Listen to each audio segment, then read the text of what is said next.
This video covers the AMC prediction, squeeze endgame, shorts weakness, and more. First, Adam Aron's perspective. He says, I predict that millions and millions of people will see Wicked for Good in its opening week. We will be one of them. Let us hear from you with this hashtag. Share this new movie and get people to watch it at AMC. This movie is already anticipated to do well, and is one of few others coming out at the end of the year to do well. However, Avatar is arriving next month. With Q4 finishing, we expect a very strong box office. We can gain from this by having everyone view it at AMC and increasing revenue. If you can watch it, if not, share it. I started the video with this because of it. For those who will see it, comment below and tell others how fantastic it is. Let's discuss this. UBS buying 23 million AMC shares proves CS's large short bets. I believe will become AMC's shareholder value. Some added yesterday may see price drop farther than missing a lifetime opportunity. For those who aren't aware, we talked about how institution accumulations have been rising tremendously, and many of these institutions that have invested into AMC also have large short side exposure. Think UBS, Goldman Sachs, Citadel, and many others. This raises a question of why these short sellers bought AMC shares and subsequently increased their share size if they were so confident that AMC was going bankrupt in zero. UBS buying 23 million, knowing they received a huge short position of AMC from Credit Suisse, shows how deep they are in trouble. UBS must carefully allocate capital. As we discussed, they were ordered to raise margins. In times like this, they want to make sensible investments with the best returns. That they're buying AMC should tell you a lot about how institutions see it. We also discussed Citadel and Goldman Sachs. Thus, you should realize our might. In addition, we still encounter AMC articles. As entertainment holding stock drops 28%, sentiment matches revenues. This is absurd, but we're not shocked. We've discussed this comparison before. All these publications warn you to sell AMC or stay away from it. But if you look closely, institutions have been buying AMC. Thus, capital influx differs from media reports. I find it ludicrous that this article says the price matches sentiment and revenues. Revenues rose. Revenues should rise again in Q4. That they imply a price drop matches income shows how ludicrous this is. It appears that most of these articles are made with care. It lacks due diligence. It seems like they were told to write a bad article about AMC, no matter what, and post it. If they'd done any research, they'd know that sentiment is rising, as we've seen with institutional accumulation, and that revenue is rising, as we've seen from the quarterly report. They could include that the price is falling because 75% of the share volume is unaccounted for, not hitting the exchange. None of it matters. This will lend credibility to their articles.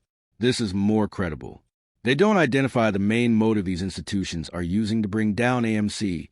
Why would they? Why would they explain why AMC's price isn't known? They want to hide it. They want the retail and mass public to think AMC is a failing firm and that you should stay away and sell your AMC shares, even if we are seeing the reverse. Talk about this.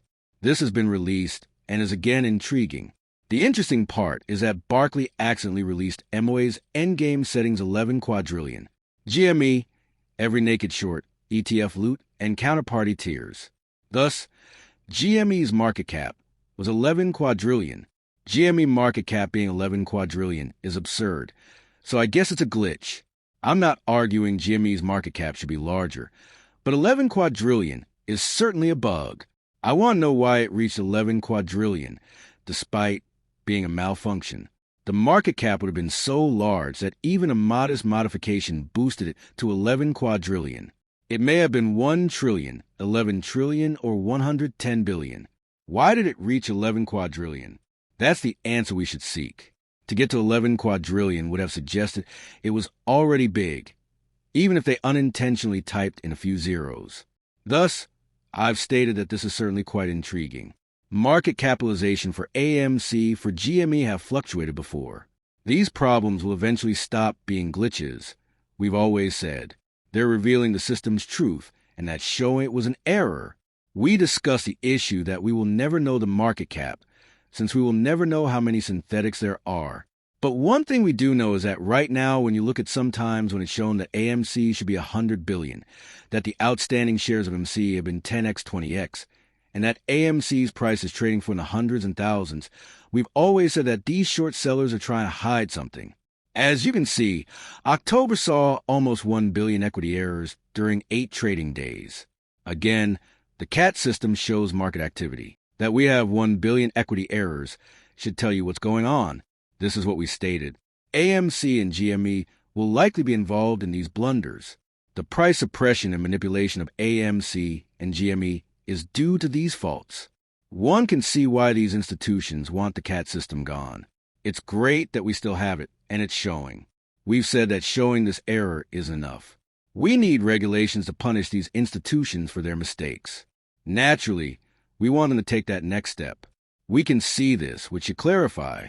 It should clarify market events, understanding market manipulation and exploitation. However, a harsher consequence is needed to see any change.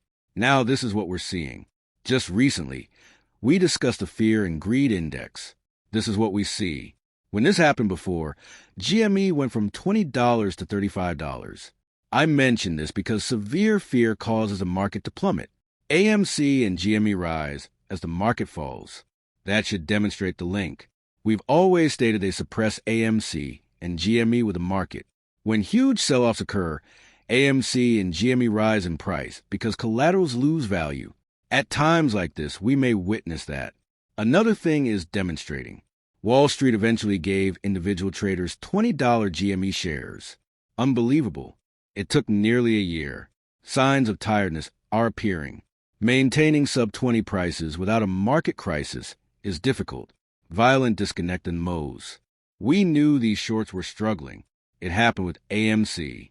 It happened with GME. Again, the fact that they must use the off-exchange shows desperation. When you look at FTD's tokens, you see weakness everywhere. This station has highlighted and covered this. But GME is too. And so the signs of fatigue, the signs of weakness is extremely good for us because it comes to a point where when this gets worse, when collaterals falls more, which we're looking at, that's when we will see the moles, we'll see the squeeze, happen another showcase of dark pool. You can see $22 million worth of GME dot pool prints today. That's positioning.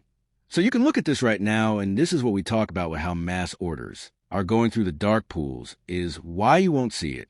Affecting the market is why we said that they need to, of course, get rid of the dark pool or at least more regulations. And this is what the recent Genius Group lawsuit have obviously been about. And you can just see it right here in terms of how ridiculous it is.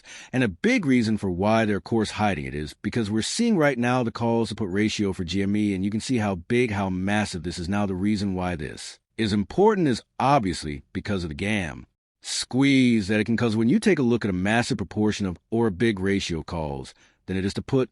And if we get to that point where they're all going to money, and we see it actually being exercised, that's when we can see gamma calls happening, when we can see G squeeze happenings. Now, this doesn't say that 100% is happening, but the very fact that it is a possibility should be something that is we should be made aware of.